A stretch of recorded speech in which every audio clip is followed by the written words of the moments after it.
Madam भी उनको request किए हैं, रिक्वेस्ट कर ये बोले हैं अगर 2-3 दिन के अंदर ये सॉल्व नहीं होता है तो मैं भी अवाम के साथ आपके ऑफिस के बाहर धरना दूंगी बोलकर मैडम का भी ये कहना था। हम एक ही बात ये कर रहे हैं कि सरकार जब बोल रही है इतने करोड़ रुपए आ रहे हैं, इतने करोड़ रुपए भेज रहे हैं, कहाँ जा रहे हैं वो पैसे? अब तो ऐसे टाइम में अगर जिंदा रहेंगे तो सियासत करेंगे, अगर जिंदा रहे तो मिनिस्टर रहेंगे, अगर जिंदा रहे तो पैसे कमाएंगे, मर गए तो कहाँ ले जाएंगे? कुछ भी नहीं ले जा सकते। अब सियासत करने का टाइम नहीं है। मैं तमाम वो लोगों को भी कहना चाहता हूं जो सियासत कर रहे हैं, आज सियासत मत करिए, ये सियासत करने का वक्त चला गया है। ये अब लोगों को बचाने का वक्त है। किससे भी क्या भी हो सकता है, मेरे से कुछ हो सकता है, मैडम से कुछ हो सकता है, और किससे भी कुछ हो सकता है। अपने आप को ऊंचा करिए, अपने आप को ये सब चीजों से ऊंचा करिए, दर्जे को अपने ऊपर कर ये वबा को देखिए। देखकर अपने आप को सीधा अगर करेंगे तो हम ये शहर को बचा सकते हैं, यहाँ के लोगों को बचा सकते हैं। ये एक आदमी का 2 आदमी का काम नहीं है।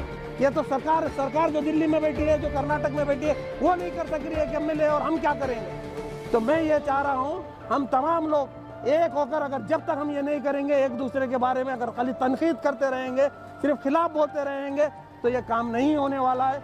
अगर बचेंगे हम, आप कोई भी बचेंगे, आगे आने वाले टाइम में कौन किसके पास कितना ये है, ग्राउंड में रहेंगे, जो भी रहेंगे, जब सियासत करेंगे। मैं तो 1 साल पहले जो डिस्ट्रिक्ट इंचार्ज मिनिस्टर साहब को जो सवाल किया था, लोगों को आज समझ में आ रहा है। आज तक गुलबर्गा में कोई मीटिंग नहीं हुई है। आज तक गुलबर्गा में कोई ऑफिशियल्स की बुलाकर, सिटीजन्स को बुलाकर, एनजीओस को बुलाकर क्या प्रॉब्लम्स चल रहे हैं लोगों में, कैसे चल रहे हैं, कोई मीटिंग नहीं है। कोई लोगों के बीच में क्या अफरा तफरी मच रही है उसके बारे में कोई लीडर नहीं सोच रहा है। अगर सबसे ज़्यादा अगर हम बोलेंगे, उनके खिलाफ कुछ बोलेंगे, तो हमारे ऊपर केस किया जा रहा है। 1 साल हो गया मेरे ऊपर केस का। मैं सिर्फ एक सवाल पूछा, अभी जिंदा है? अभी भी वही बोल रहा हूँ मैं, अभी जिंदा है साहब। हम तो मरने का इंतज़ार कर रहे हैं क्या हमारा? तो बोलने का मतलब ये है, आप आइए, आपकी ये जिम्मेदारी है।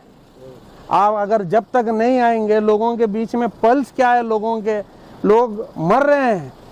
बीदर और यादगीर में सिचुएशन गुलबर्गा से ज़्यादा वर्स है, मगर यहाँ फिर भी कंट्रोल में है अब तक।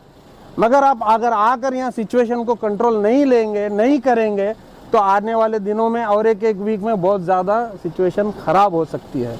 तो मैं फिर एक बार आप लोगों के माध्यम से, जो भी जिम्मेदार हैं यहाँ के, वो आकर लोगों के बीच में, और ऑफिसर्स को, एडमिनिस्ट्रेटर को, और जो भी इसके जिम्मेदार हैं उनको बोलें और डायरेक्शन दे, जो भी यहाँ पे सुविधा होना है। जैसे कि सबसे ज़्यादा ऑक्सीजन की ज़रूरत है यहाँ पर, और उसके अलावा रेमडेसिविर जो इंजेक्शन जो नहीं मिल रहा है, वो अब पिछले 2 दिन से मैडम के पास मीटिंगें चल रही है।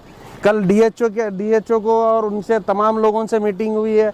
आज कॉरपोरेशन कमिश्नर और हमारे जो राहुल पांडवे साहब जो नोडल ऑफिसर बनाया गया, उनको ऑक्सीजन और रेमडेसिविर के मामले में, तो उनसे भी बात हुई है। उन तमाम लोगों ने आश्वासन दिया है आज शाम तक या कल तक ये सब चीज़ों को सॉल्व करने की वो बात कर रहे हैं। मैडम भी उनको रिक्वेस्ट किए हैं, रिक्वेस्ट कर ये बोले हैं अगर 2-3 दिन के अंदर ये सॉल्व नहीं होता है तो मैं भी अवाम के साथ आपके ऑफिस के बाहर धरना दूंगी बोलकर मैडम का भी ये कहना था। तो हमको भी ये उम्मीद है, हमको धरना देना नहीं है, या हम लोगों को डराना नहीं है, या लोगों के ऑफिसर के जो काम चल रहे हैं उनके बीच में जाकर उनको खराब करना नहीं है। हम एक ही बात ये कर रहे हैं कि सरकार जब बोल रही है इतने करोड़ रुपए आ रहे हैं, इतने करोड़ रुपए भेज रहे हैं, कहाँ जा रहे हैं वो पैसे? आप अब तो पैसे सही तरीके से यूटिलाइज करिए।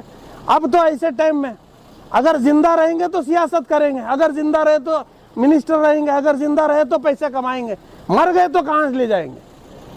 कुछ भी नहीं ले जा सकते। अब सियासत करने का टाइम नहीं है।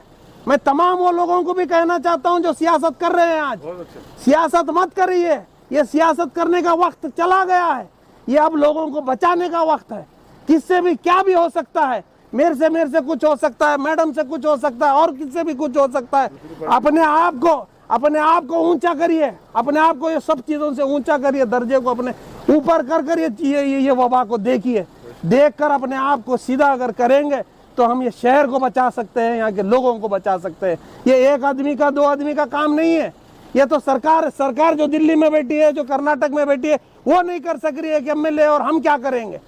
तो मैं ये चाह रहा हूँ हम तमाम लोग एक होकर, अगर जब तक हम ये नहीं करेंगे, एक दूसरे के बारे में अगर खाली तनकीद करते रहेंगे, सिर्फ खिलाफ बोलते रहेंगे, तो ये काम नहीं होने वाला है। अगर बचेंगे हम, आप कोई भी बचेंगे, आगे आने वाले टाइम में कौन किसके पास कितना ये है, ग्राउंड में रहेंगे, जो भी रहेंगे, जब सियासत करेंगे। अब सियासत नहीं करते हुए आपसे क्या काम हो सकता है, आप मुझे बोलिए, मेरे से क्या काम हो सकता है, मैं आपको बोलूँगा। जो भी हो सकता है वो मिल के जुल के अगर हम काम करेंगे तो लोगों को, हम खास तौर से हम सियासत करने वाले लोग, लोगों को काम करने के लिए, लोगों को आसानी देने के लिए हम सियासत में हैं, ना कि आप अपना खुद का काम करने के लिए, अपनी बुलंदी करने के लिए हम सियासत में नहीं हैं। तो मैं फिर एक बार रिक्वेस्ट करना चाहता हूं तमाम लोगों से, आप एक होइए, होके अगर एक्सपर्ट्स का ऐसा मानना है आने वाले एक वीक में सबसे ज़्यादा पीक हम देखने में आने वाला है, तो ये पीक को हम नहीं देखना चाह रहे हैं।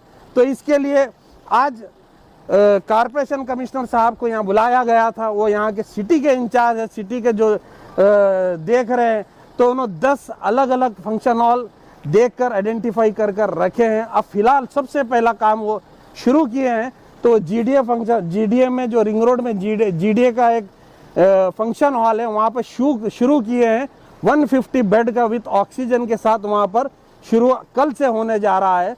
और उसके अलावा अगर वो फुल होगा, उसके बाद KNZ है, उसके बाद अलग अलग उन्होंने जो आइडेंटिफाई किए हैं वो तमाम चीज़ों को वो करने की कोशिश किए हैं। और जिम्स में भी वहाँ खुद का प्लांट है, जिम्स और बसवेश्वर, दो ऐसे गुलबर्गा में ये है, इनके पास खुद का ओन प्लांट है ऑक्सीजन का। तो यहाँ ज़्यादा से ज़्यादा अगर बेड होंगे तो ऑक्सीजन बाहर से लाने की या करने की ज़रूरत नहीं पड़ेगी। तो जिम्स में कल से बात करने के बाद, मैडम उन्होंने बात करने के बाद एक फोर्स पड़ा है, तो वहाँ पर भी 125 एक्स्ट्रा वेंटिलेटर्स और ऑक्सीजन करने की वहाँ कोशिश कर रहे हैं, और 400 और एक्स्ट्रा मजीद बेड बढ़ाने की कोशिश कर रहे हैं वो लोग। 1-2 दिन में वो पूरा करने की बात कर रहे हैं। और जहाँ पर गवर्नमेंट हॉस्पिटल में रेमडेसिविर का भी, आप जो भी आपके लोगों को ये अगर सिम्टम्स है, तो आप सबसे पहले गवर्नमेंट हॉस्पिटल जाइए। वहाँ अगर जाएंगे तो आपको रेमडेसिविर गवर्नमेंट हॉस्पिटल में आपको मुफ्त मिल रहा है और आसानी से मिल रहा है, कोई वहाँ पर कालाबाजारी नहीं है। और अगर आपके पास वहाँ बेड भी नहीं है तो आपको एक फॉर्म दिया जाएगा, वो फॉर्म में अगर फिलअप करेंगे तो कोई भी आप जितने 21 हॉस्पिटल है, वो 21 हॉस्पिटल में आप जाकर फ्री में वहाँ पर आप एडमिशन ले सकते हैं, अगर वहाँ पर बेड खाली है तो। अभी गवर्नमेंट का एक आदेश आया है कि 80% बेड गरीबों को देना चाहिए गवर्नमेंट बोलकर, तो वो अभी 5 बजे के बाद इम्प्लीमेंट करके 1-2 दिन के अंदर वो भी उसको सॉल्व करने की कोशिश कर रहे हैं। और 4 हेल्पलाइन सेंटर बताए हैं, जैसा कि बाबा खान साहब ने बताया आपको। वो हेल्पलाइन सेंटर में डायरेक्ट आप बात करेंगे तो अलग अलग नोडल ऑफिसर वहाँ बैठा हुआ है, वहाँ पर आप जो भी आपको कंप्लेंट है या कुछ बताना है तो आप वहाँ पर अगर बताएंगे तो वहाँ पर भी आपको तमाम चीज़ों का ये होगा। हम ये कोशिश कर रहे हैं तमाम लोग मिलकर, आने वाला जो टाइम ख़राब आने वाला है, वो टाइम को है न हम आसानी से निकालें और अच्छी तरीके से निकालें। ख़ास तौर से हमारे गुलबर्गा के लोगों को ये जो वबा से ज़्यादा कैजुअलिटी ना हो, ये कोशिश करने की कोशिश कर रहे हैं। मुझे अल्लाह से उम्मीद है और तमाम हमारे यहाँ के लोगों से ये उम्मीद करता हूँ, वो भी अल्लाह से कसरत से दुआ करेंगे इस वबा को भगाने के लिए, और बगैर सियासत करेंगे, मेहनत करेंगे कि लोगों को कैसा इस वबा से हम दूर कर सकें। शुक्रिया।